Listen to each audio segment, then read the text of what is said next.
Okay, so another week, another weekend of crazy college football. I'm joined with Chris Griffin of the Horns Down podcast. How are you, man? Hey man, I'm doing great. I'm living great. I'm feeling good.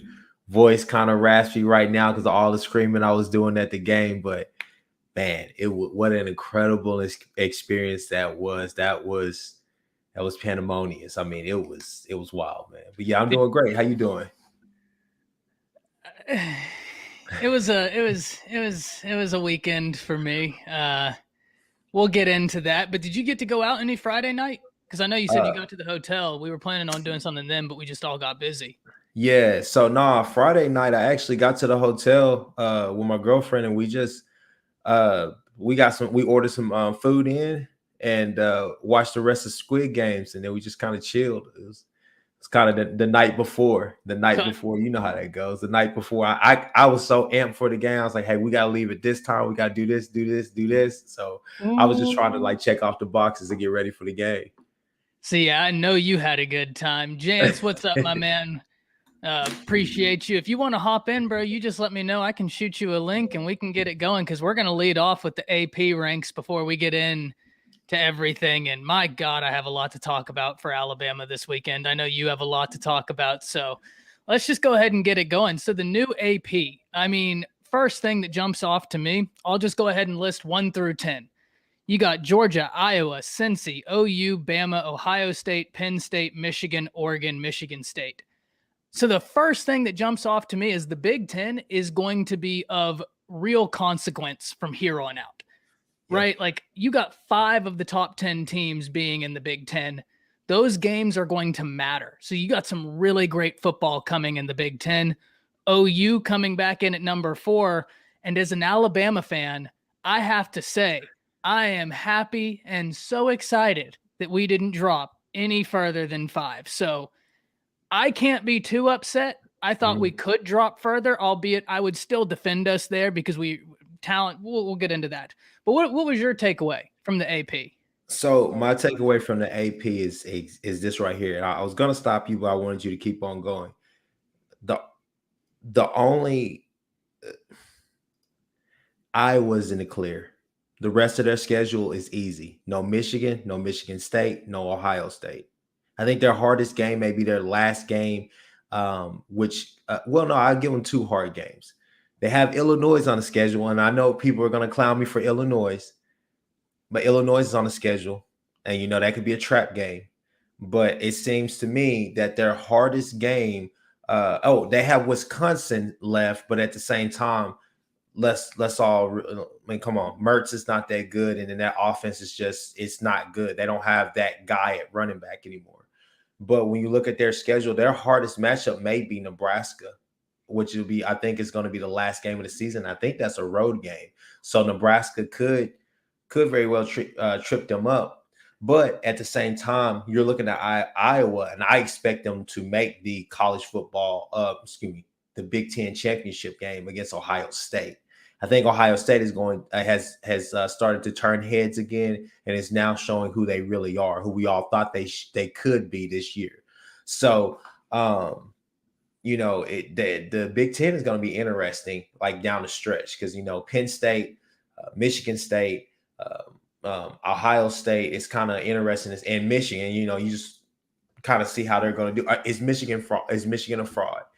Is Michigan State, are they a fraud? You're looking at Ohio State and say, okay, will the real Ohio State please stand up?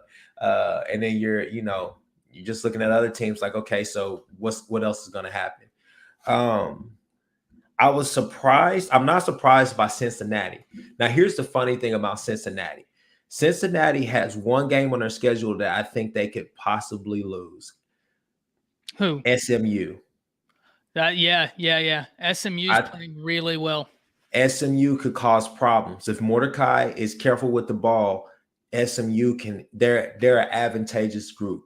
So Yeah, I they think are. that they could really cause trouble for Cincinnati. I like that. I also think a game on Cincinnati's schedule that a lot of people will overlook. I think Tulsa is a game also, because Tulsa has played some really good football.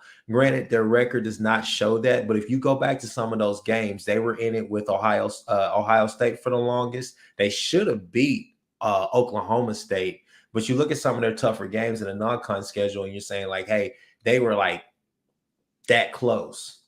But I thought it was kind of surprising that OU moved to number 4 and didn't just move up to number 5. I for sure thought that Alabama would stay at 4 or stay inside that top 4. I don't see how you take them out, because even as a Sooner fan, I still look at the strength of schedule and I look at the opponents, and they've beat top 25 teams, whereas I think our only top 25 winners came against Texas. And so you're just looking at Alabama, you're looking at obviously the SEC bias and just how everybody loves them because they're this juggernaut. So I thought that was pretty surprising that they slipped to number 5. However, I don't think that's going to last. I think that you're going to see some more shakeups in that top 5, top 6 range for sure. Yeah, and that's the beautiful thing about this year. And that's why I think Bama at 5 wasn't so surprising to me, because I think the committee or the AP voters, they're looking at this saying, well, Georgia, Iowa, Cincy, OU, no matter who they've played, they're all undefeated.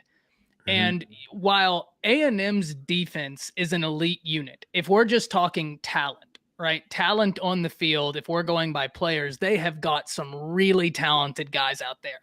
Very talented defense. But they have not been executing as a team throughout the entirety of this year. And we just happened to catch them in a night where they executed and we didn't. It wasn't like it was an equal share of execution. But because of that, I am okay with being out of the top 4, because I think it's a really good reevaluation for the team. This is for Alabama. This is what I will say. And Jance, if you're still in here, I sent you that link on Twitter. So you hop in here whenever, man. You hop in here whenever. We'll talk about that, Caleb, for sure. With Alabama, you're still looking at a team that is tremendously talented. I have a lot of questions about the defense. I have a lot of questions about the offense. And I think most of you know by now, I never try and play armchair quarterback. That's just not what I try and do. I usually don't try and question play calling. But man, some of the play calling in that game, like I don't think it's playing armchair quarterback to question. You have Brian Robinson averaging 5 yards a carry. You're first and goal within the 5, and you don't run it one time. Like, I get it. Bryce is great. You know how I feel about Bryce. I think Bryce for his age is fantastic. But there's also just shooting yourself in the foot and not doing what works. I mean, our running back went for 130 on like 20 carries. He was working.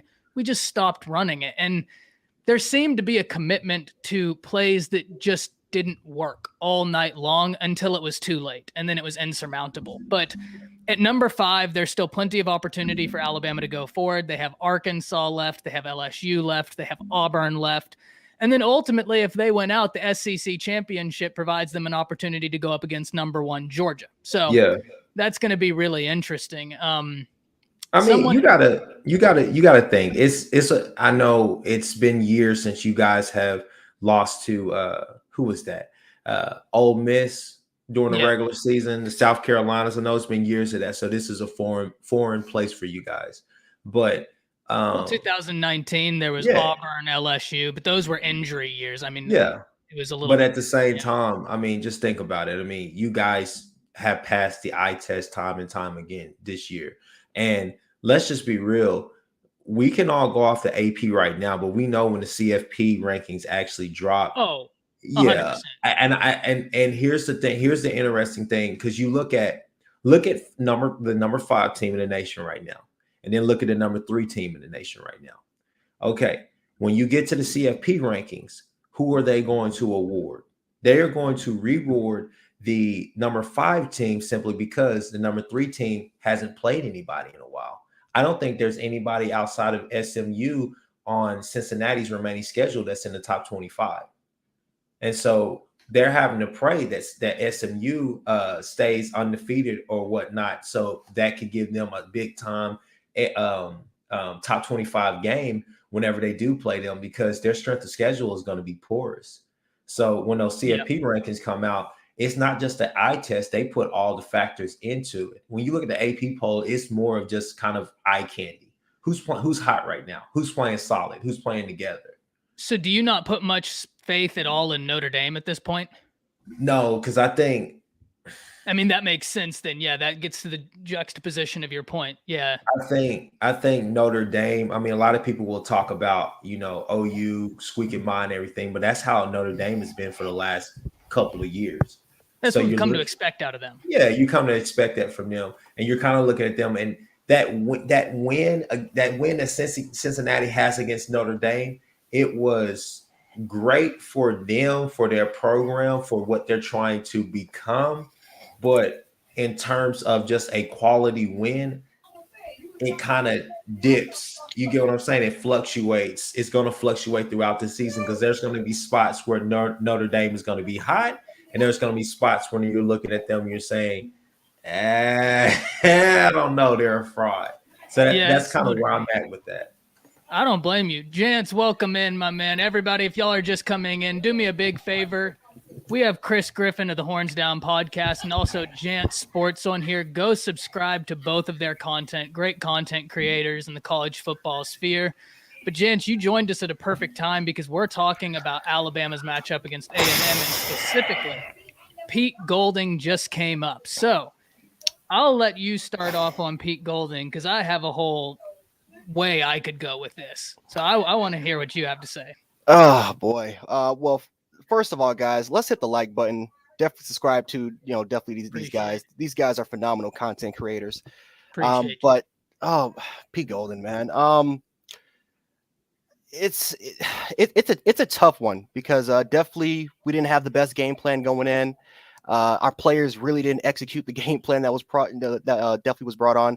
We tried to simplify the defense more in the second half, and we definitely made more adjustments in the secondary and our defensive line. But it goes further than that. And I think Will Anderson definitely kind of, in his press conference, he said it best. We lack intensity, we lack focus, we lack the Bama standard, and all around. I mean, our defensive line went up against two freshman offensive linemen in their center and right tackle, and we were absolutely stoned. Our linebackers are not physical. Christian Harris and Henry T. I mean, those guys are just not physical. I mean, these are guys that are just not taking on proper angles to get to the ball carrier. They're not taking on their blockers. And then they just look confused, man. These guys are always looking really confused. So we're missing something. We're missing. It's a lack of leadership. It's a lack of hunger, lack of focus.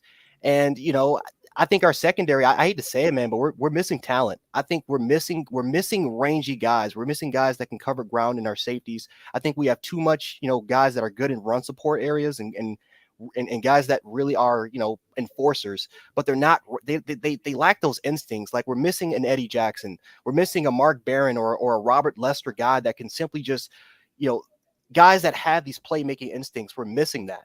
So I think that this game was a wake-up call. I definitely agree. We needed this loss. We should never lost this game, honestly, to a quarterback that barely completed 54% of his throws going into this game. But, overall wise, we needed this loss. And going into Mississippi State, that's not going to be an easy one. You're going into another hostile environment with the team that just beat A&M with their offense. So we got to get focused for that. Well, I was going to just jump in real quick. So I was going to say, hey, great points. And I know you guys have a critical eye for Alabama, but, Pete Golding, everybody seems to hate Pete Golding right now. But can we all just relax and take a deep breath and just kind of realize something? Calzada had the game of his life. Some of those passes that he hit, those are big time NFL throws on the money. He played out of his mind. 9 times out of 10, I don't care what type of Alabama team you throw out there, any type of Alabama defense, they dominate Texas A&M. It just takes one game. It just takes one game to be better. So I guess I'll come to defense of the Alabama defense and say Calzada played out of his mind. I mean, some of the throws that he made, I mean, those were big boy throws that he just put on the money. I mean, I don't know if you could be in better position than that because there were a few throws where I mean, it's not like they're wearing wide open. There's guys right there in that area. He just put it right on the money where his guys could only get it. We also had a lot of busted coverages, though. We also had there was a lot of times where we had busted like the first touchdown to Whittemire. Like, Joshua, what are you doing, man? It's like that's his responsibility, and he's following the receiver all the way to damn near the opposite half of the end zone. Well, that's your responsibility. You got to cover that zone, and those are the type of plays that we keep as Bama fans. We're stressing about for Pete Golden. Like, is the defense complex? Is it a lack of focus? It's a lot of like I don't want to be the guy to sit up here and say we need to fire Pete Golden, but this has been a rhythm since 2019 that these players intersect, that the personnel that we have they're having a hard time really grasping this defense. So I don't know if it's all on Pete Golding. I definitely feel like a lot of it definitely needs to go on the players because the players didn't execute the game plan. And to give Pete Golding credit, he tried to simplify it. He tried to simplify the defense as best as he could in the second half, and we were improved. We got better in the second half there, but there needs to come to a point where is it the defense that Pete Golding and Nick Saban is putting out there? Or is it just simply just the player are the players, are they not fit for this type of scheme?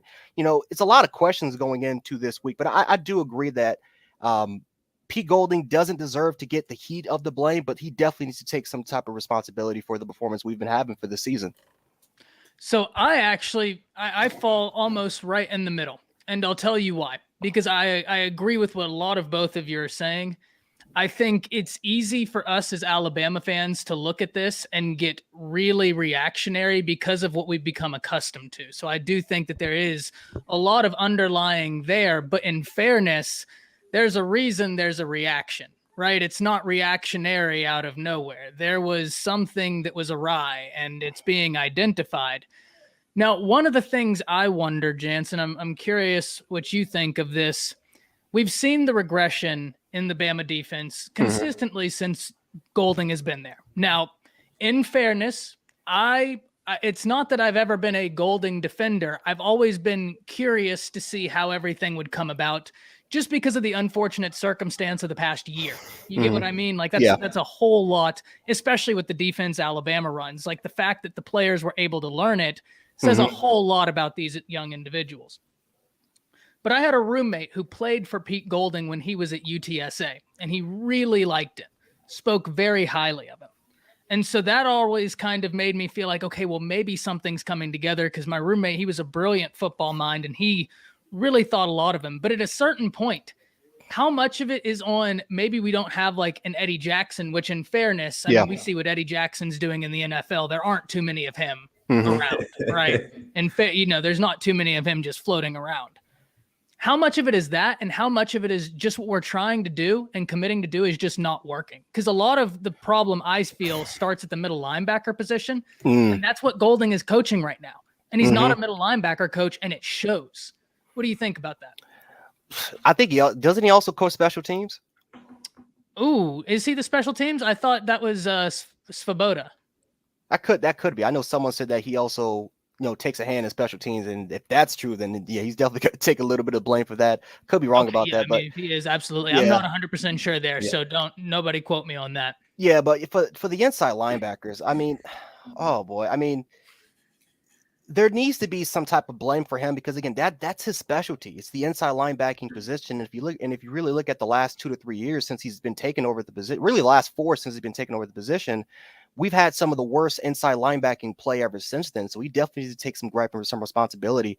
The fact that, again, just rewatching that game and just the amount of lack of physicality that we had for both Christian Harris and Henry T was just appalling to me.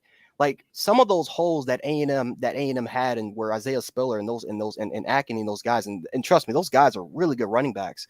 But there were times where Christian Harris and Henry T easily could have filled in the hole, and they were either trying to go around and try to take a different angle, or they just simply just allowed them to take 3-4 yards before they actually would engage at the running back.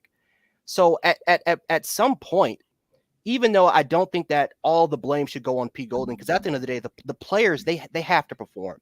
They have to perform. And it's so much that you can do. It's so much that you can simplify it. And if the players simply just can't perform it, then we either need to take a look at somebody else, or maybe, I don't know, maybe Golding needs to do something else. But when I take a look at Christian Harris and Henry T, and I just look at that's lack of effort. I don't know, I don't know how you can try to draw it up as good as you can.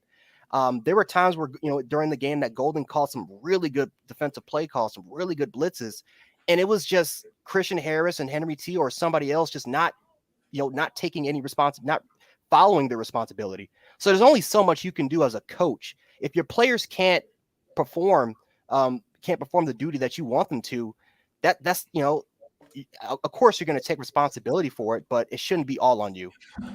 See, I think the way I look at it, I think once again, I'm almost in the middle there, because I think from a certain standpoint, there are going to be some hard conversations this week, and some people's jobs may be insecure at this point. No doubt about it.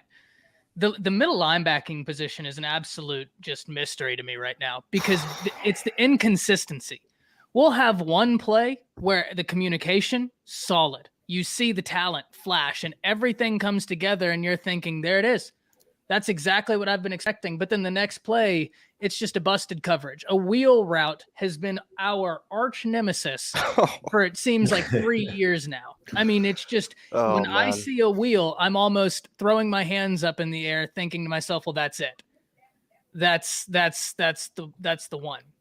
But at the same time, I do have to wonder, Pete Golding, I mean, he's got these guys in practice every day, and we're trying blitzes that aren't working, and we're committed to them. And they keep trying and keep at a certain point. When are we going to start putting the players in a better position to succeed instead of putting them in a position to where it's much more challenging for them to succeed? That's what I was going to ask you guys. If I could just interject real quick, I was like, maybe you got to change your scheme. I mean, you guys are kind of, what Golding's doing is not working.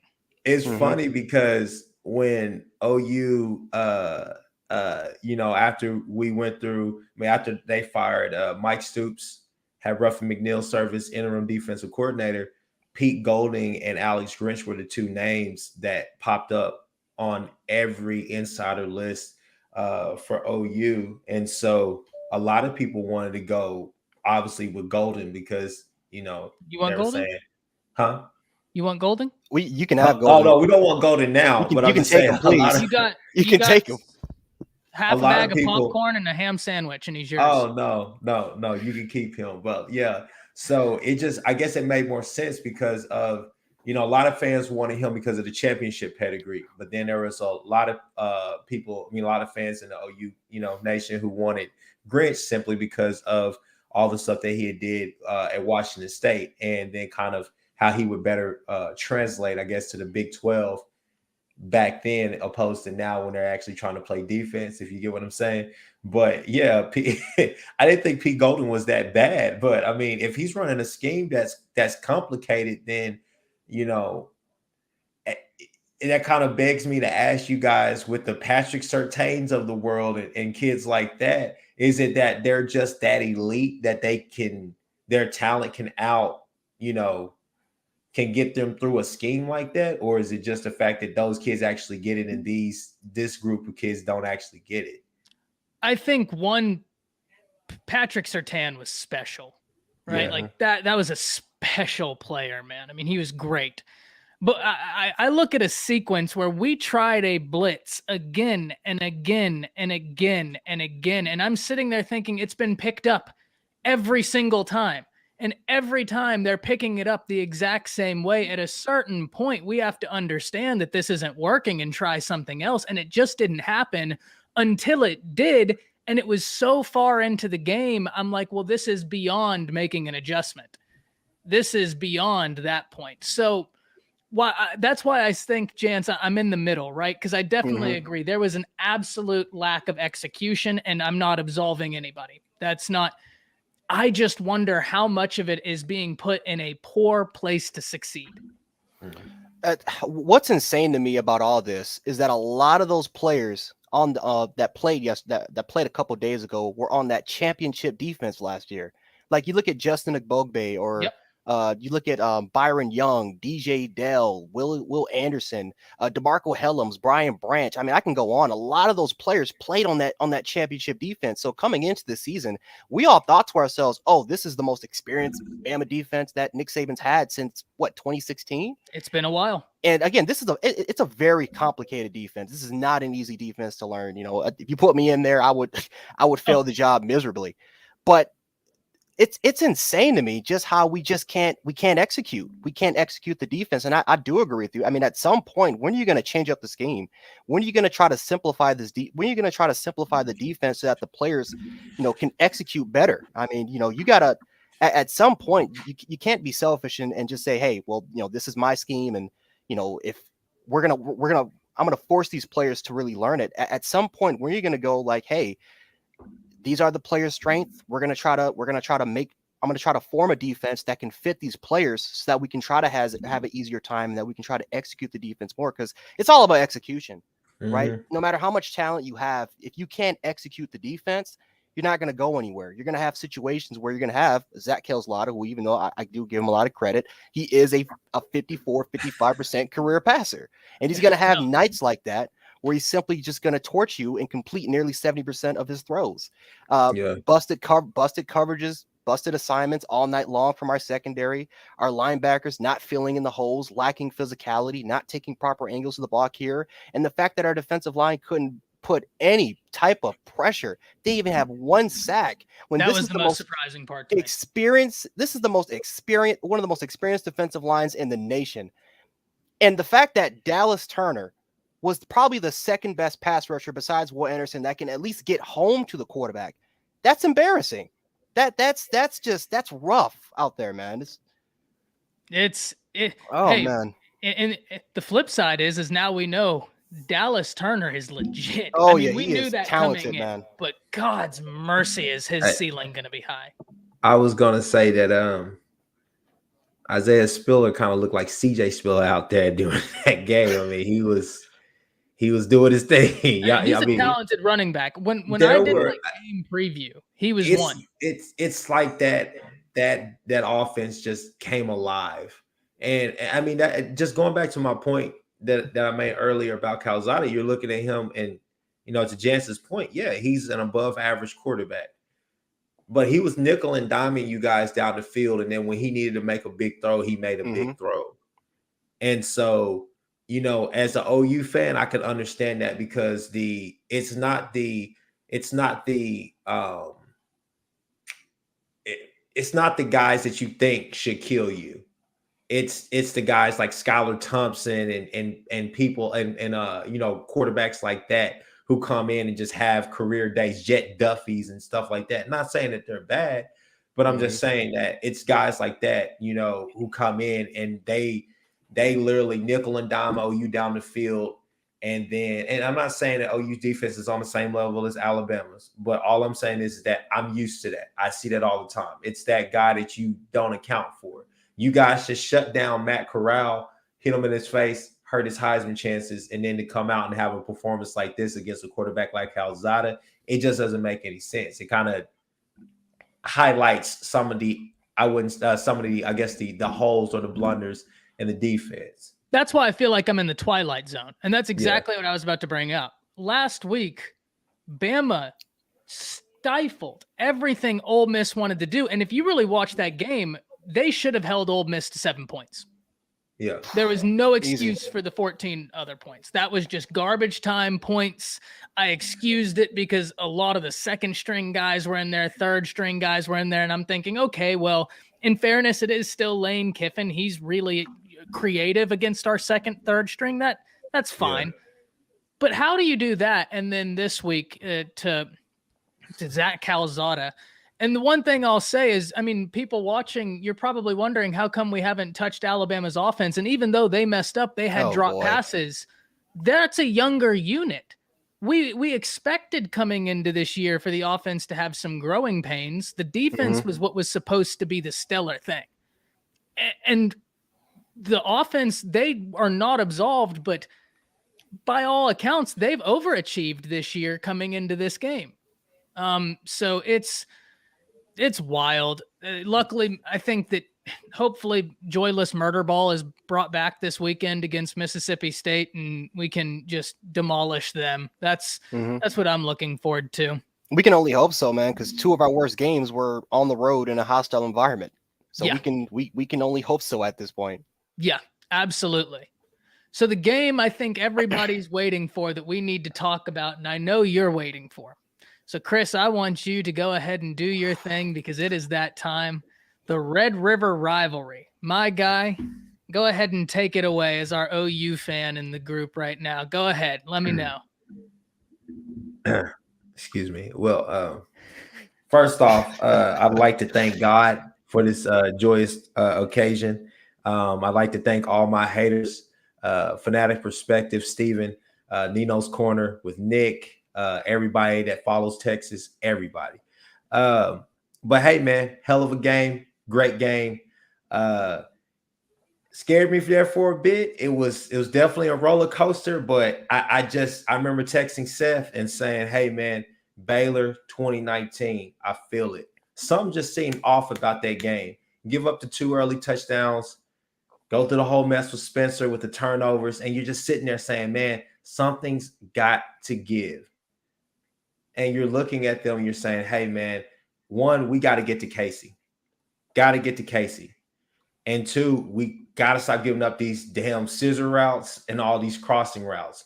If you being there firsthand, how should I say this?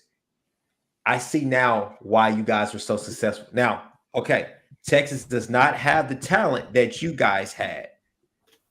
However, that scheme, I see now why you guys were able with those 5 stars and those first rounders that you guys had a receiver last year. I see now with that scheme why it was so successful. I mean, guys are flying all over the damn field. It looks like Madden out there. I'm like, are we gonna run crossing routes going here? People are playing up too close. Nobody's switching. I'm like, all year I've been asking for the corners. I'm like, please just switch.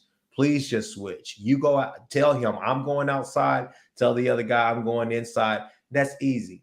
But man, I mean, it just really boiled down to just heart, grit, and honestly the run game. Once the run game got established and got started, I mean, Brooks, Gray, they both look good out there. And then I mean, obviously with Caleb just added that extra dynamic that you needed to really, get that game. I'm all over the place right now because I'm trying to stay away from the topic that I know people want us to talk about. But before that, I would just say that, offensively, for what it's worth, you didn't play that great in the first half. I would say going into halftime down by 18 was a true testament to the defense because you probably should have been down by like 40 in that game, especially after the first quarter. But man, it was just a great game on both sides. I mean, hats off to Casey Thompson. I mean, he played a hell of a game. I mean, that boy was dropping dimes all over the field. Bijan in the first half, he made some plays that I was just like, that guy's special. But he's special. Yeah, it's just special. But when you boil it down, you're just looking at OU and you're saying, okay, there's a lot to clean up in a game like that. There's definitely a lot to clean up. Tackling has to get better. Can't have those busts. But when you look at that defense, you say at one point in the mix, you had Ethan Downs, true freshman at DN. You had Danny Stutzman, true freshman at middle linebacker. Billy Bowman, true freshman at nickelback. Latrell McCutcheon, true freshman at corner. And you're looking at yourself and saying, those guys are growing up real quick. Those guys are growing up. But I think the thing that you look at that game right there, and I think one of my biggest takeaways that nobody is talking about, because obviously everybody wants to talk about Spencer and Caleb. What happens when OU gets Woody Washington, Jalen Redmond, and I think there's a couple other guys that I'm missing, Theo Weiss. What happens when you get those guys back and you have your actual starters in there, and then you got these true freshmen who are playing out their mind? You got Jeremiah Cradell who hasn't played as well. So Broyles has been eating up a lot of his time at nickel and then also at safety. But you're looking at Key Lawrence, who's in that rotation as well. Turner Yell didn't play that game. He played one snap and then come back into the game. So, I mean, it's a lot to take away from the game. It's a lot to like. It's a lot to hate, and there's a lot to love.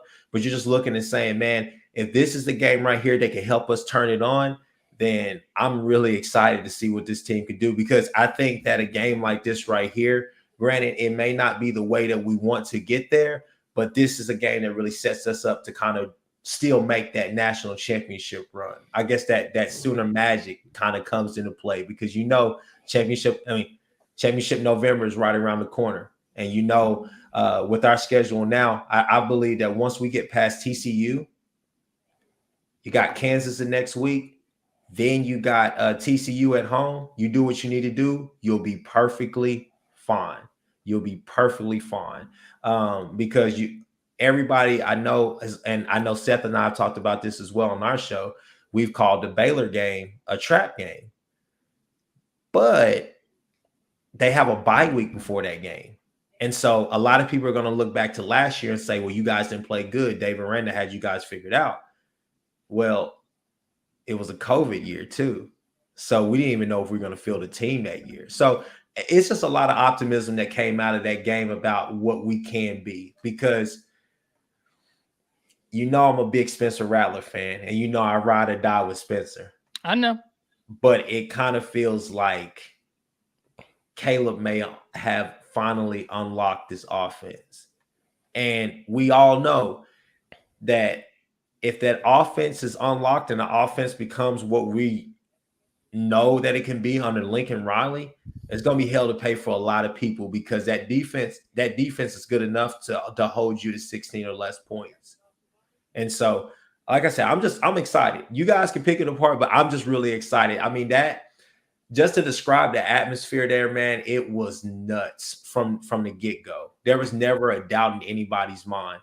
When going into halftime down by 18, the crowd was going nuts. Coming out of the tunnel, you see everybody run out. Fans are clapping. Everybody's going crazy. All of a sudden, it starts to kind of calm down. And then here comes Caleb, one of the last players out. He's throwing his hands up, waving everybody on. Crowd is absolutely losing their mind. And I mean, that second half, as you guys saw it, Texas, their offensive line obviously got rattled by, our defensive player. But I mean, they were false starts, all types of stuff, because that half of the field that was OU fans, loud. I mean, completely loud.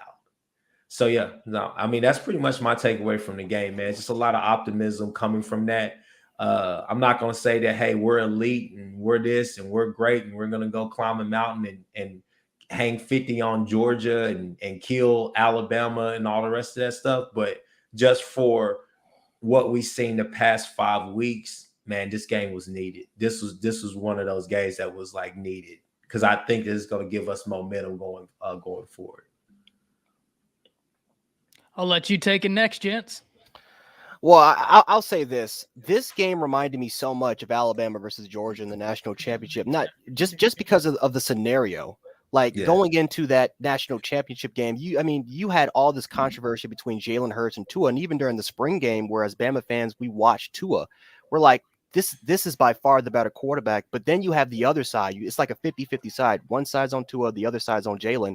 And on one end, you have this guy that had a very successful season, SEC Freshman of the Year. But on the other hand, you have this 5-star quarterback that is extremely talented freshman, very, very high upside, but he lacks the experience. And you have one guy that's experienced and the other one is not.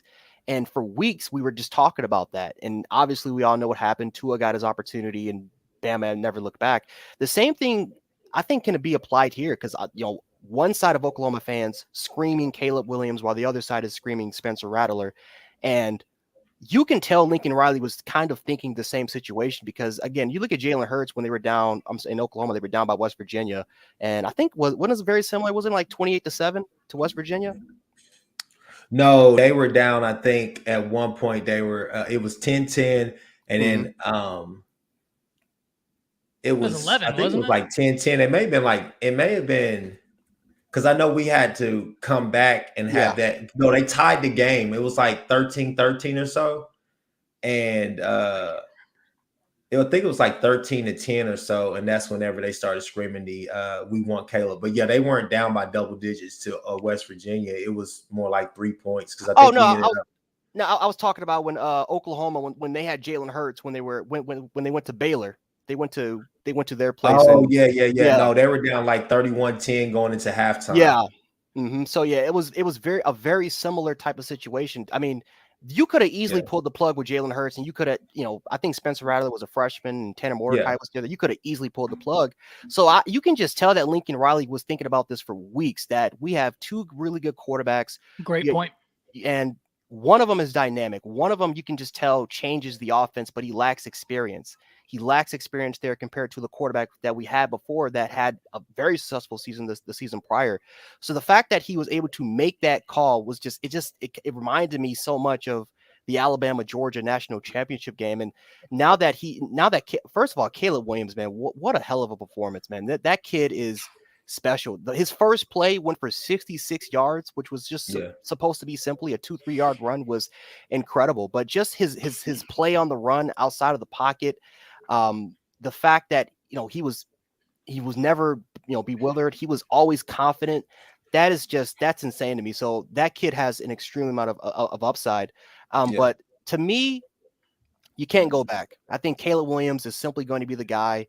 I'm looking at shots of Spencer Rattler, and you can just tell that, his demeanor, his confidence, I think, was shot a little bit from this game, a little bit there. So I think you have to move on with Caleb Williams further. But Oklahoma, man, just what a comeback, man. What a comeback. The team fed off of Caleb Williams simply just based off that 60-yard run. That was the play of the game, in my opinion. But yeah, Oklahoma, man, I agree with you. I think the momentum is definitely going to go in their favor. I think defensively they're going to play a lot better. They're definitely missing some key players that will get their opportunity soon. So yeah, that's all I got for that, man. But Oklahoma, man, just what a comeback. Ty, I was just going to piggyback before we get to that whole point that I think I saw you smile at about that guy saying they dropped games in October or whatnot. But well, yeah, I wanted to hear your point on that.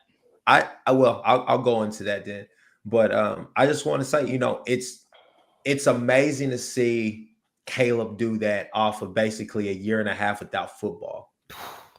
His high school season is done, and we all know that league out there that he played in. That's a league. That's a tough league, man. Yeah, it's wide in the DC area. Yeah, and they play a national schedule as well, so it's not like they're hiding. His junior year, I believe he played 2 teams that ranked within the top 10. Yeah. And then, I mean, a lot of when I say 2 teams ranked in, it's not like the other teams he played were scrubs. They were fantastic. DeMatha and good counsel. Yeah, but DeMatha, I mean, he played 2 teams in the top 10 his junior year. He played in a very tough league up there in DC. Absolutely. So it's just one of those things. It's your hats off to him. You just look at him, you say, man, I mean, besides mop up duty in the Western Carolina game and a couple of, QB runs, what else has he done? I think last week he had a screen pass at the K-State game. So, I mean, you're looking at him and saying, man, just to come off the bench and just have that.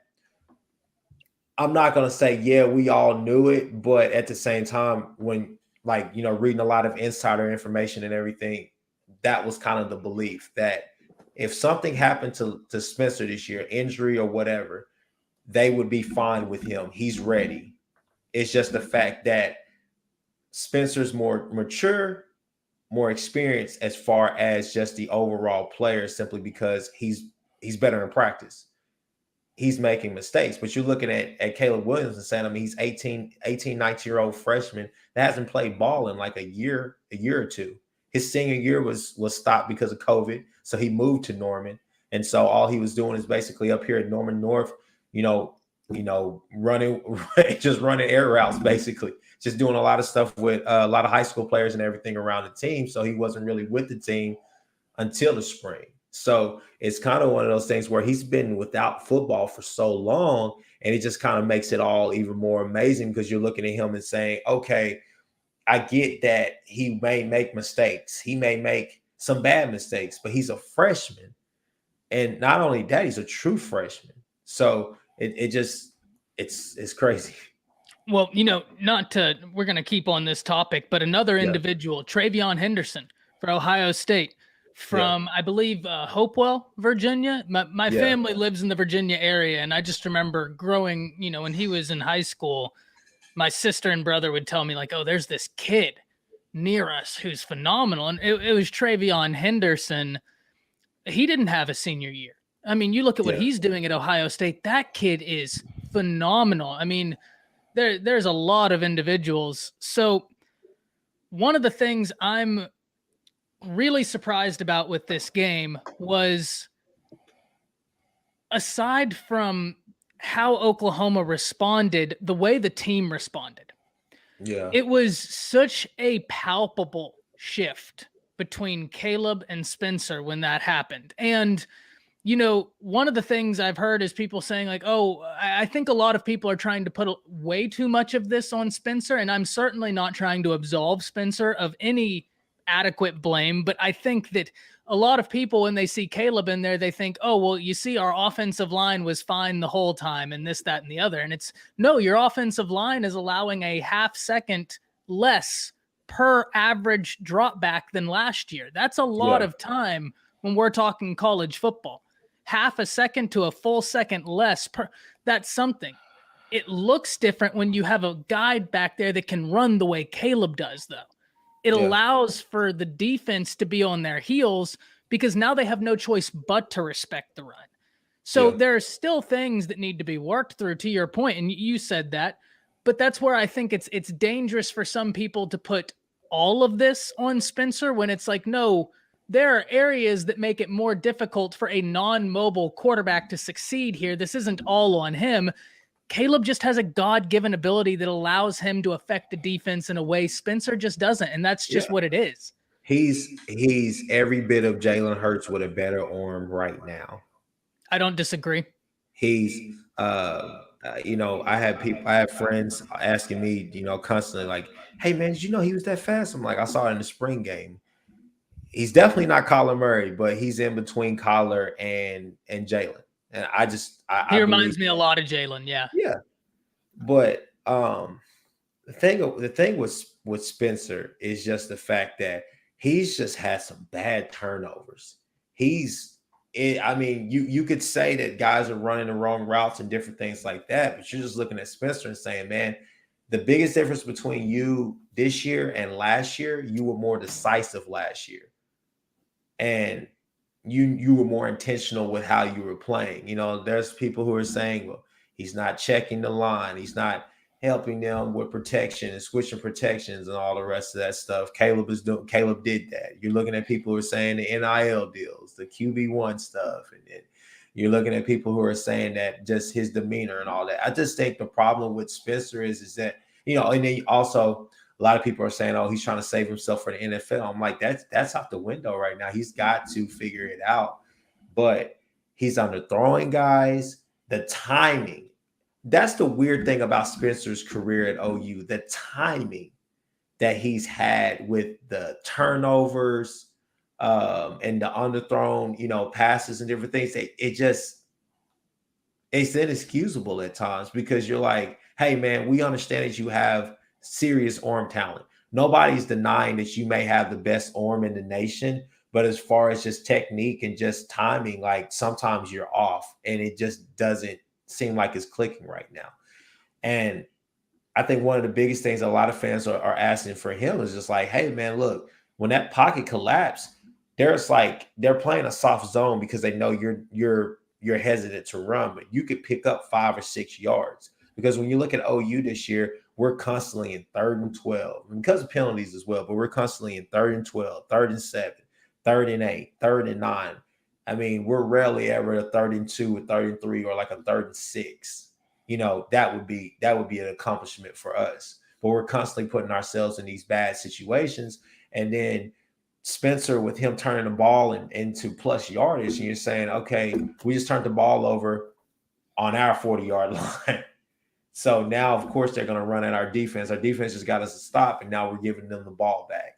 Because there were plenty of times in that Texas game where I believe you're down like 14-7, and you have moment, you can feel the momentum's going, and then boom, turnover, boom, turnover, boom, 3 and out, boom, 3 and out, block punt, things like that. All the weird stuff started happening. So it just piles up on Spencer, and he, for some odd reason, he just always takes the rap.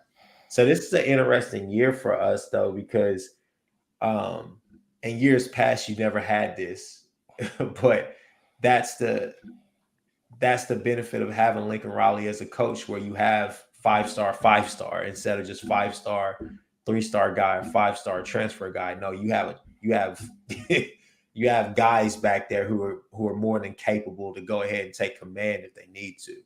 But Ty and Jens, I'll throw this to you guys, but Saturday, TCU, 6:30, ABC. Who are you starting? Caleb. Oh, Caleb. You got it. You can't look back. It's like once you go to that, you just can't look back, because I think Spencer Rattler's confidence is shot. I think just looking at those shots, and I can just tell by his demeanor that something was just off, that he didn't really look as excited compared to what we saw from Jalen Hurts when Alabama won the national title. Now, of course, it's the national championship versus a regular season game, but Jalen Hurts, in an interview, he said that after the game, he talked to his dad and he was crying. He was in tears because he knew that he lost the job. Even though Nick Saban never even said anything, he knew he lost that job prior to everything Jalen Hurts even did by getting them to that point, to 2 national straight championships. He knew it. So I think at this point, Caleb, he's the more dynamic player. I think he's a guy that prevents more of a challenge for opposing, defensive coordinators to game plan around, compared to Spencer Rattler, who, even though he's a very good quarterback, he's very accurate. I do agree with you at times when that pocket is collapsing, he freaks out. He commits untimely turnovers that just is not really needed. And I think for Caleb Williams, you can work with that. I think, Caleb Williams is going to make mistakes. I think at some point there is going to be a team that will figure out Caleb Williams a little bit, and they're going to present a challenge to him. But at least for Caleb Williams, I think you have way more to work with compared to what Spencer Rattler can bring to the table. Yeah. So there are some comments I want to get to right now, because some people have made some good points. This one first. He says, for all we know, Caleb Williams could turn into Trevor Knight, have one good game, and that's it. That's why Spencer should still start at quarterback. And look, you're not wrong with this, right? There's no way we can tell. But this is the question I would pose to you, right? It's something I asked today. With what just happened, every time Spencer doesn't make a play or makes a mistake, you know what the first thing in the back of his mind is going to be? Is the next one the one where I get pulled for Caleb? And I asked that question because this right here, when we're already talking about the biggest weakness for Spencer Rattler right now being trying to make a play when there's not one to be made. Now you put that idea into the back of your head and you're going to try even harder. Right? So it's just, I'm sorry. Go ahead. Finish your point. I always bring it up, but it's just like that first 2-lane interception. You got a guy wide open in the flat and you throw it into triple coverage. If you do that and now you have somebody on the back burner and you know that they could be put in there at any time, I don't know that that's an environment indicative to success. I just don't know. That's why it's tough. So you guys are going off of you guys are going off of the success that Caleb had. This happened last year, guys, with Tanner Mordecai coming into the Texas game. Mm-hmm. And then you see what happened after that. Spencer went on to have that's why we're sitting here saying he's played below expectations. He had a phenomenal year after that. And I can see the same thing happening now. Why I think not the difference is Mordecai didn't take over a game and galvanize a team to a comeback in that environment. True. Caleb Williams did. But I will say to Blacks, to his point, let's be real. Trevor Knight had Josh Heupel as his QB and offensive coordinator. So I can't really compare the two, because I mean, come on, Lincoln, Josh Heupel, Lincoln. No, Trevor Knight. Don't get me wrong. Trevor Knight was like was like a glass vase running out there because you knew he would get hurt. But Trevor Knight at Texas A&M was setting the world on fire at different points in time, if I remember correctly. He did have a pretty good year at. He had a better year than I expected. I had way low expectations, but he exceeded even the expectations as they got better. So, yeah, you ask a real question again. Is Ralph Rucker your second string quarterback? I think the thing I worry about is what will the team respond to? Because at the end of the day, you know, it's one thing for us to talk about it, and that's all fun and good. But this decision is ultimately Lincoln Riley's. But Lincoln Riley is also such a brilliant individual that he understands at a certain level, as much as this decision is his, this decision is his team's to make. Because there's one time in the game, there are a few times, but there are times in a game where a coach has no control. The coach cannot control how the team receives the quarterback. And if Caleb just won the team, look, it might not be because of anything Rattler didn't do, right? It might be nothing to do with Rattler. But if Caleb won the team, that's going to be hard to turn back from. And it's tough. It doesn't really bother me because I think when you go off of Kyler's year, Kyler had Austin Kendall backing him up. And as much as we all liked Austin Kendall, we knew that the offense was really built around Kyler. And when you watch Austin Kendall come out there, you're like, man, it's just like something's missing. And obviously you know what it was. It was that dynamic threat with his feet. Like he couldn't move like Kyler, obviously. So when I think you're fine. I think that Ralph Rucker, I think you're perfectly fine. I think that if you move forward with Caleb, and if Spencer Rattler was to transfer, which I don't think that's the best move. I think the best move for him is to actually pull a Jalen Hurts. I mean, one thing that I can only pray for right now is that Jalen Hurts is calling him saying, hey, Spence, look, this is what you got to do. Play the season out. Yeah, I get your point, but I'm just saying play the season out. You know, if you got to go in there and do what you got to do, win games, get them there.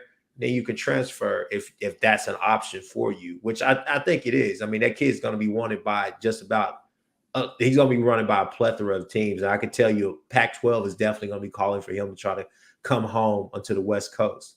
But, yeah, I mean, I don't really have a problem with that going forward. I mean, I'm torn on this because as much as I think Caleb is amazing and everything, I still think my gut feeling is that this is still Spencer's team. And I think that Spencer can still can make a lot of magic happen throughout the year. I think the hardest question going into this, and I think you can start either quarterback, and I think Oklahoma is going to have a lot of success. But I think if you're Lincoln Riley or if you're an Oklahoma fan, you got to think if we get into the playoffs and if we go against, let's say, a Georgia or we go against Ohio State or whoever they're going to go against, which quarterback gives us the best opportunity to win? Because I think, overall wise, we all know Oklahoma is most likely going to be in the Big 12 championship game. We all know they're probably going to win it. But it's those games. It's getting to that next level, and that's winning a national championship. Which quarterback gives me the best chance? Which team really holds a grasp of the team? And what I saw against that Texas, under those type of circumstances where, it's bragging rights for 1 year, and for Caleb Williams to do just for him to do what he did in those type of circumstances, I just saw the team I've never seen that bench that excited in those type of circumstances in a long time. So, in my personal opinion, I would go with Caleb Williams simply because I'm thinking more of what happens if we go against those type of caliber of teams. Georgia struggles against mobile quarterbacks. They struggle with mobile quarterbacks, and especially against those type of accurate ones compared to a Spencer Rattler, who, even though again he can take off, he can run the football. It's not like he's unathletic, but when the pocket, Georgia's going to collapse the pocket. And if Caleb Williams is someone that has those untimely forced turnovers that's been happening for weeks now, I'm just thinking about who gives me the better opportunity against those type of elite teams. Who gives me the best chance to win? And right now, I'll go with Caleb Williams. Before I go any further, guys, I got to give a shout out. Cam, thank you so much for the $10. I appreciate it, my man. Really awesome of you. It's to piggyback off of what y'all are saying, this is such a tough situation because this is it. I think the last time we talked, Chris, we were talking about, kind of my background in debate and moot court. And it's always so intriguing to me when we get at these situations where there are two opposing ideologies that both have so many points of valid constraint under them, right? Like you have the worry about what happens if Spencer Rattler decides to transfer, right? Then what goes down? But at the same time, now you're worrying about, well, how is the team going to respond in these scenarios? And ultimately, at the end of the day, Lincoln Riley knows this team. He's going to make the decision that he thinks is best, and he's earned that, right? I think we all need to trust Lincoln Riley for what he's done with the quarterback position. My God. I mean, he's been incredible. But now, you asked us whether we thought it'd be Caleb or Spencer. Who do you think it'll be? Spencer. That's fair. Yep, that's fair. Like I think just I asked one of my friends today. He's a college coach, and I asked him. I said, "Hey man," I said, hey, we were talking about. I was like, "Hey, so what would you do in this situation?" He said, "Honestly, I'd have him battle it out in practice all week, battle it out in practice, and then I'd make my decision probably the day before the game and just let them both know, like, hey, this is what's going to happen." But I think that this is not Mordecai, and Tanner Mordecai is out there setting the world on fire down there. He's great. Mordecai's great. Give him that. But you're right. This is not Mordecai. You're 100% right. I think that you're looking at Spencer and you're saying, Spencer, you get the leash is short. I'm gonna give you one more chance to go out there. But the problem for Spencer is this problem for Spencer is this right here. It's not Caleb Williams that he needs to be worried about. It's Gary Patterson. Oh, because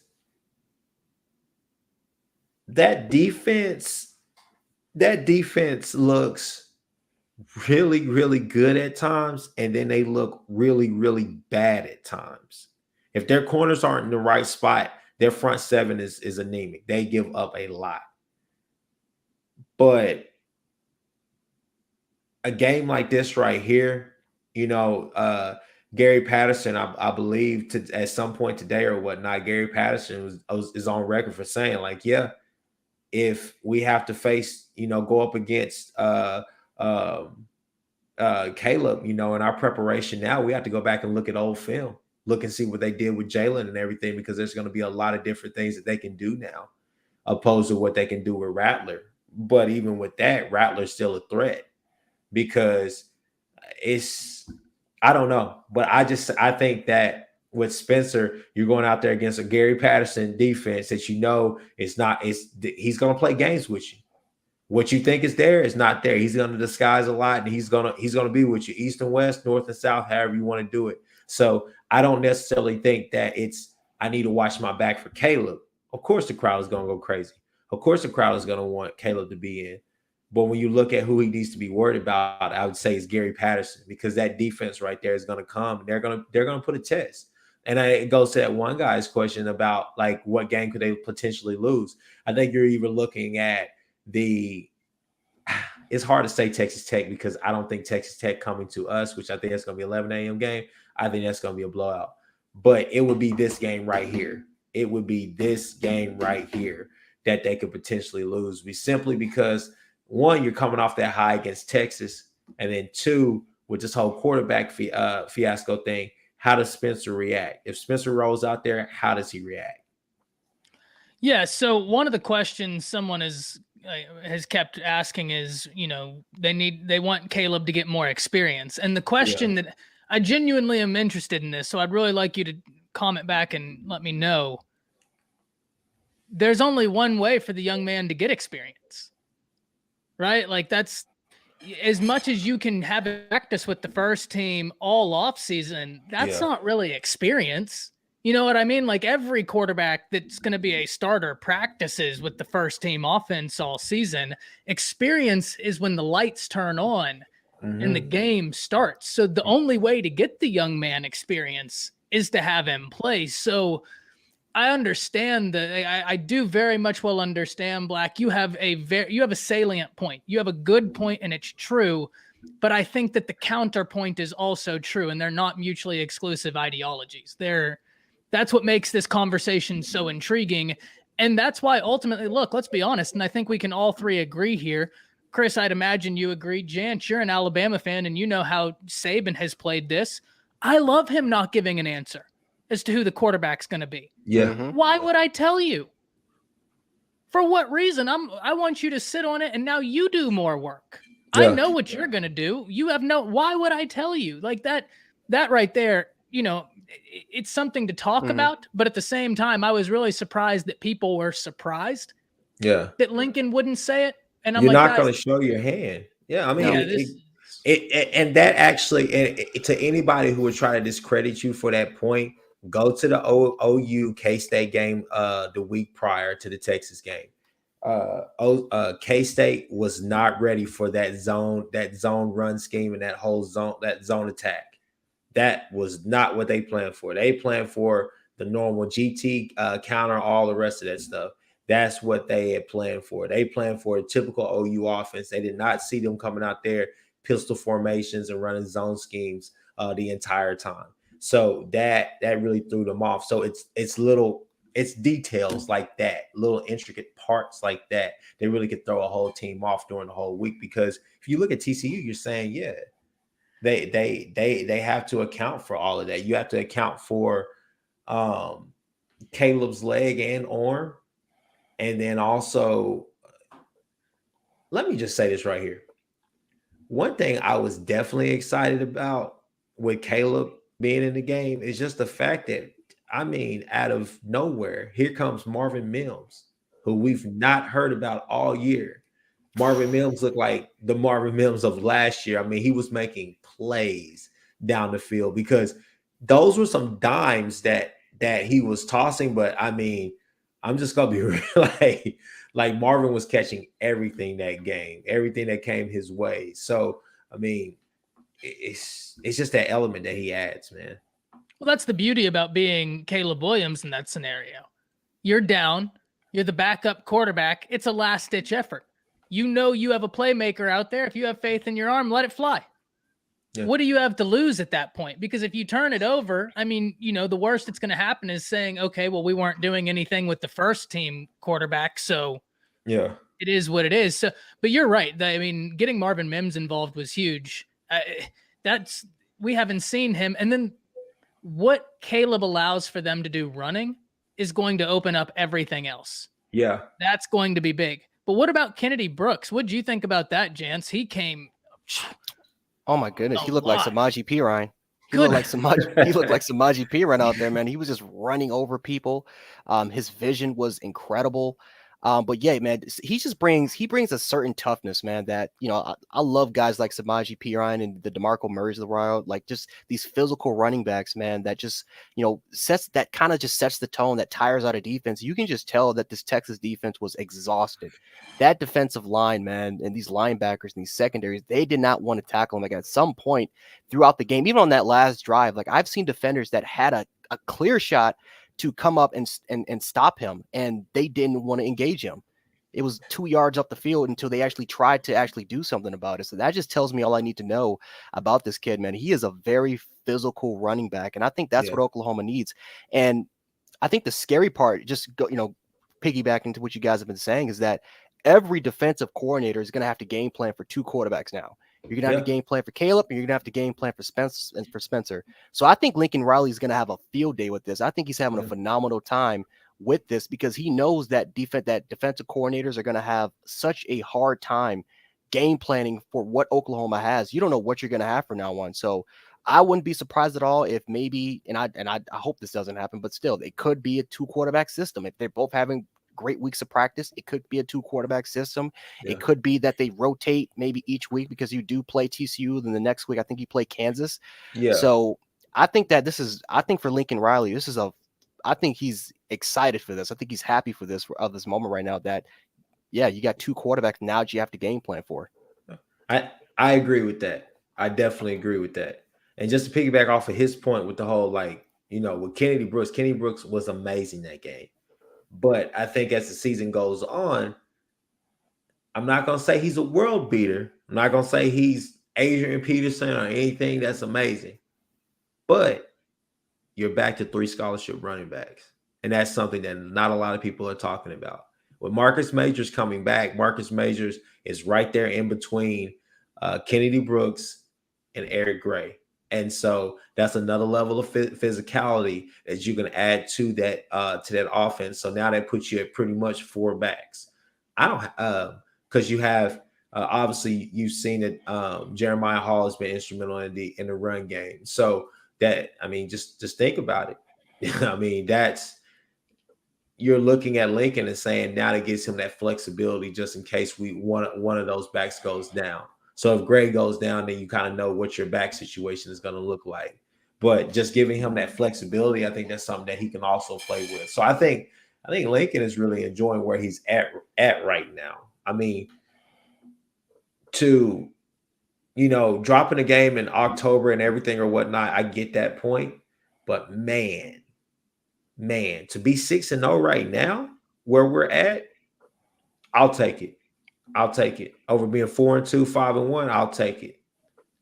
So before we close, I wanted to comment on a few things. First and foremost, this right here is a really thoughtful comment. I want to get both of your takes on it, because this is the reality of where we are, and it's something that we haven't talked about.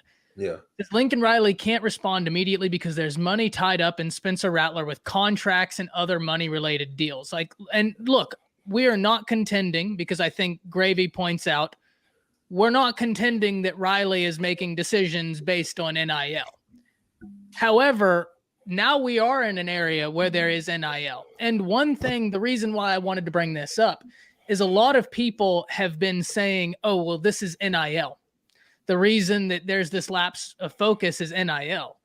This isn't NIL, right? Like, you have quarterbacks who are making money, who are playing great. And I'm not saying Rattler's playing terrible. He's not playing up to expectations. Yeah. But this has nothing to do with NIL. Maybe in his case, but NIL is not the boogeyman that I think a lot of people make it out to be. So Jansen, if I may go first on this. Oh, go ahead. I just want to say that I think this is kind of emotional for Lincoln, because Spencer Rattler has pretty much been a Sooner all his since 8th grade. Lincoln handpicked this kid. This is the first 5-star that Lincoln got. Like, this is his guy. So I think that Lincoln is going to handle this as best as he can, because the thing is that however it goes down, I think Lincoln has, I think his heart is in it. I don't think it's just his mind. I don't think it's just the team. I think his heart is actually in it. We all know what the right decision probably should be, which is Caleb. But when you just look at what Spencer has done for the program, has, all his, I always said Spencer will go down as being a better Landry Jones, simply because there's still not a lot of people not a lot of people love Landry Jones around here. They just don't. Like, put up a lot of great numbers, but they were gaudy numbers to a lot of people. But I think that with Lincoln Riley, this being, the first one, I mean, he's recruited other quarterbacks. He's done stuff like that. But I think this one kind of hits home. He's going to protect the kid. He's going to make sure that he's going to set Spencer up for any type of route that he wants to go, whether that's to stay here or whether that's to go to another school, whatever the case may be. I think that's kind of where it's at. I think that's the reason why he's not responding. It's not NIL stuff. It's the fact that I've recruited this kid since the 8th grade. I know this guy. I know his family. I think it hit home. I think it just hits home more for him. I don't think it's necessarily an NIL thing. I don't think it's a Caleb Williams thing. I think it's just the fact that this is a kid that Lincoln probably actually truly cares about, and it's somebody his family, and it's hard for him to actually try to talk about that because you see in the post game, what was the first comment that came out of Lincoln's mouth? Oh, I think that was probably the biggest play of the game, the 2-point conversion. And that those are the first things. You don't say that because you're emotionally charged. And I think a lot of the stuff that has been going on has been hyped up way too much. He may come off as cocky and all the rest of that to everybody else, but his teammates like him. They're not going to. He's a captain on the team. You don't get voted captain if people don't like you. So, I mean, there's been players who have their own podcasts who've said like, "Hey, we're riding with Spencer. If coach tells us different, then we're riding with whoever is next up. But at the same time, right now, we're riding with Spencer. That's our guy, and it's been our guy." So I don't know. I don't think it's just the NIL stuff. I don't think it's anything else. But I truly do believe that it has more to do with the fact that, hey, man, I recruited this kid since he was in the 8th grade. I've known him since he was a kid. I've seen him grow up. It's like a son, Some coaches actually still do that stuff, people, contrary to your belief. Yeah, and I keep implementing back to the the Tua Jalen situation because it just reminds me so much of it, and I do agree. I don't think it has anything to do with the NIL stuff like that. I think he's gonna find the best way to win. He wants the best quarterback to play, and this is why I would not be surprised at all if somehow maybe 2-3 weeks in, we still might have a 2-quarterback system because they both are very good quarterbacks. They both bring something to the table that defenses are going to have a hard time trying to figure out. Yeah. And I do agree. It's like, it is emotional that you've been recruiting this kid for such a long time. And, he played phenomenal last year. And the same thing with Jalen Hurts. Jalen Hurts, is the leader. He's the captain of the team. And for him to simply just be taken out and just hand the job to Tua, like Tua didn't get the job until week 4. Yeah. We all knew that Tua was the better quarterback, but it took him to week 4 for him to become the starting quarterback. And part of it was, I think it was an emotional decision for Nick Saban not to start Tua, because Jalen Hurts he's been the man. He's been a captain, a leader, a voice, and Nick Saban loves that kid like a son. So I think that, I would not be surprised at all if Spencer Rattler does start. I wouldn't be shocked if we do have some type of 2-quarterback system to just prove to coach that, hey, I got to go with the best possible quarterback. And I'm not simply just going to hand the job as good as we've seen Caleb play. I'm not going to hand the job simply to Caleb. He needs to go out there, and we need to see more consistency from him because when, prior to the Texas game, when, his first, I think, snap against Kansas State was a fumble, right? Yeah. He made some mistakes out there. So I think that I would not be surprised at all if we see some type of 2-quarterback system, or if, Caleb Williams gets to play more, but I don't think that this has anything to do with NIL deals. I think this is more of an emotional type of decision. So I have a point to make before we close. Okay. So I got 3 scenarios running through my mind. Okay. You guys want a Chris Leak and Tim Tebow type of situation to happen where you have a 2-quarterback system where they actually kind of complement each other and they go in and they can play like that. You got the passer and you got the runner, but the runner can also pass too. If Spencer were to transfer, a lot of the haters out there who want Spencer to transfer, want Spencer kind of to go just into the dark, they want a Kelly Bryant, Trevor Lawrence type situation.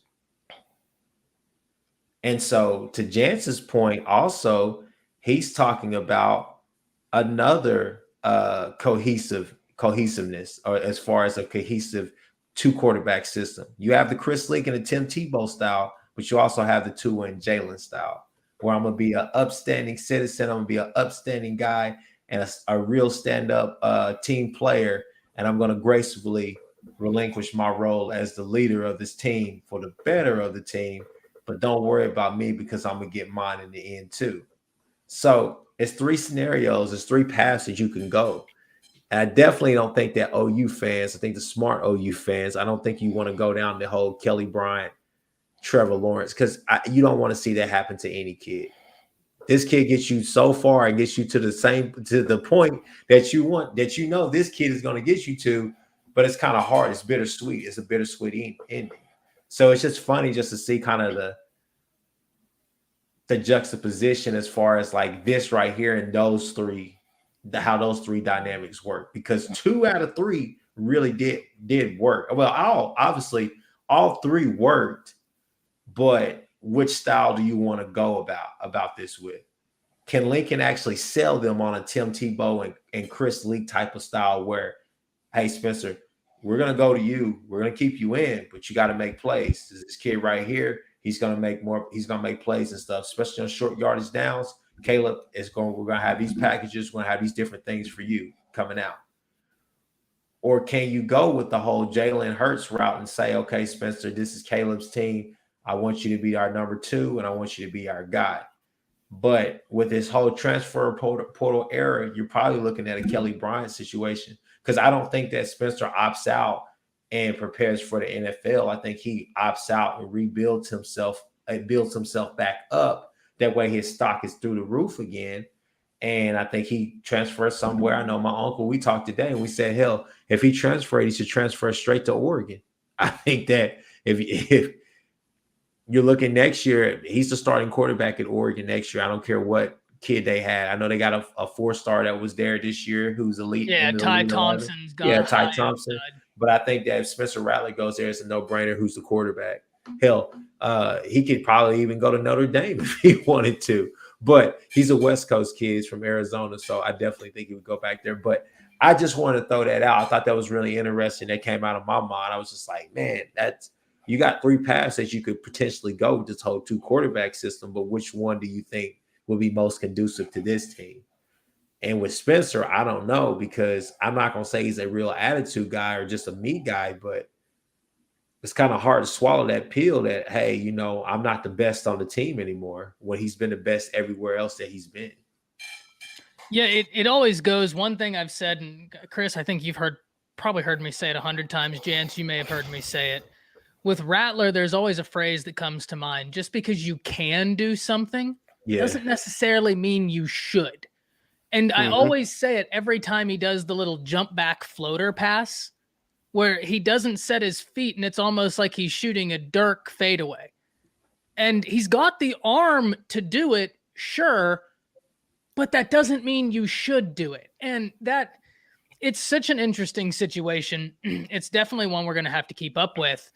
But the age of NIL is going to be very interesting because, and in no way am I saying that any decision is being made off of NIL. I think all 3 of us agree that this decision is going to not even touch NIL.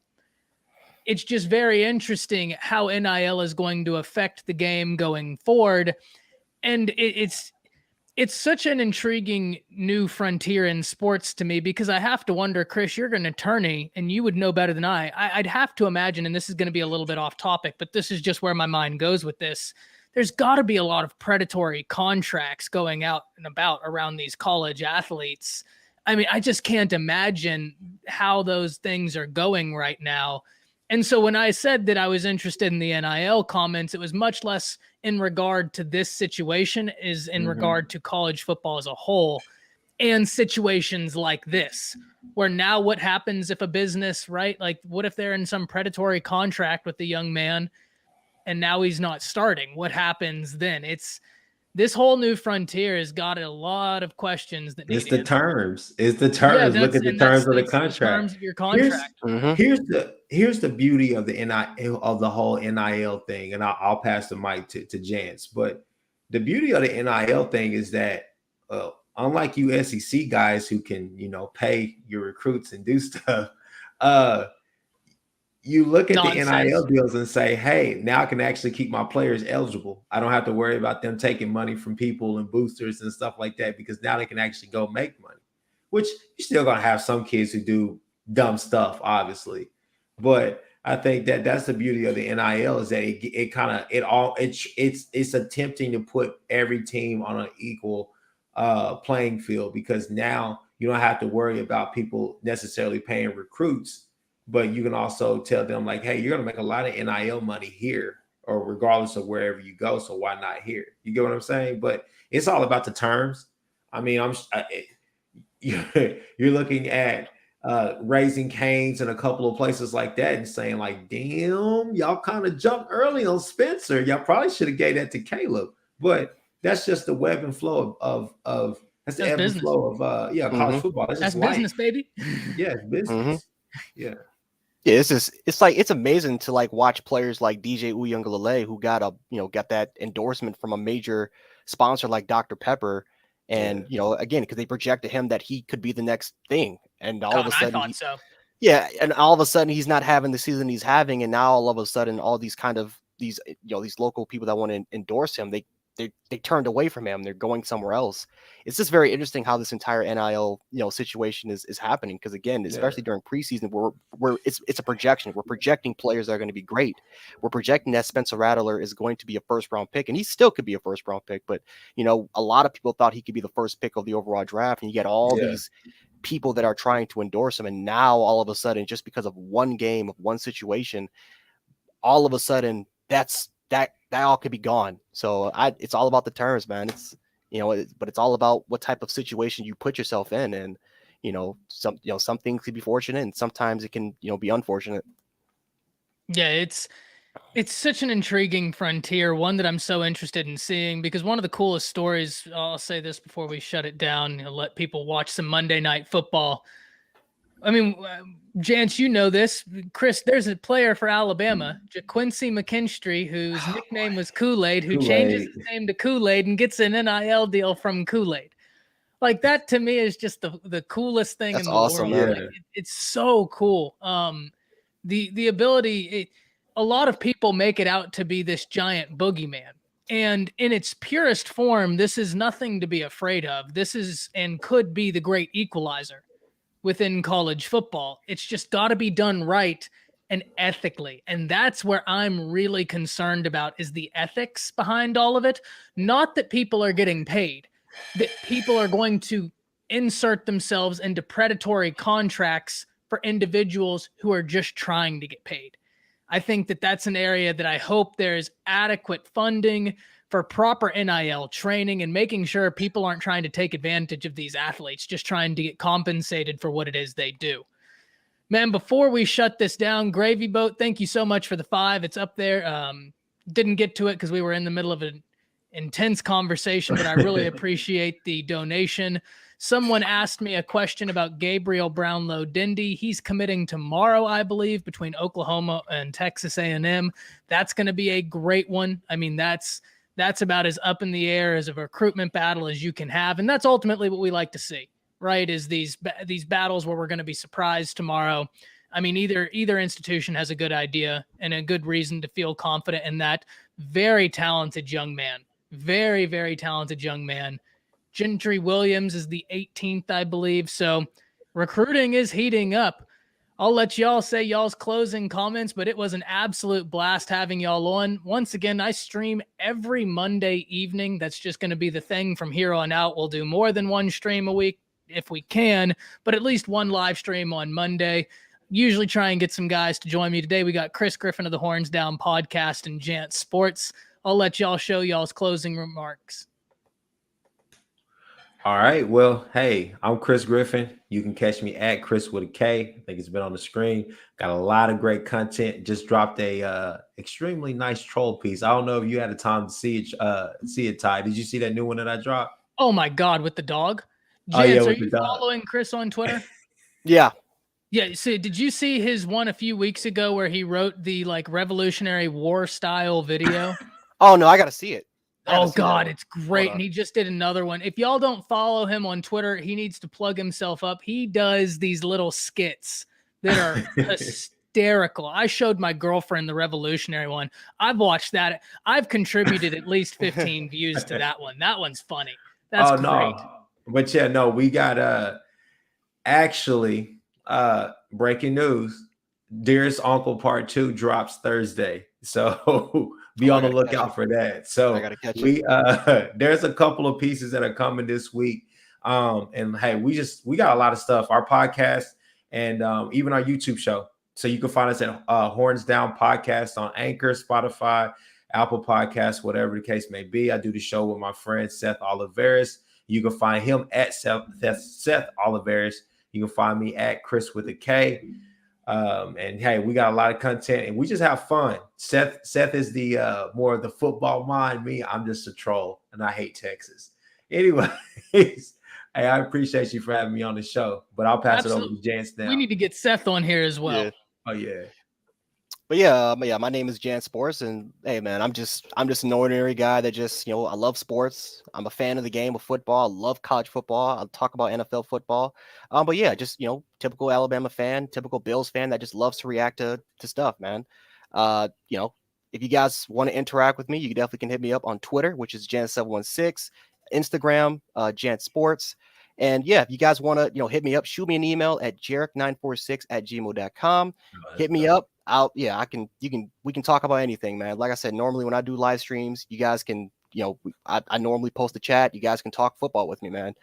Sometimes you can catch me on a good day. Sometimes you catch me on a bad day when I'm doing my sort of reactions. I know my A&M one.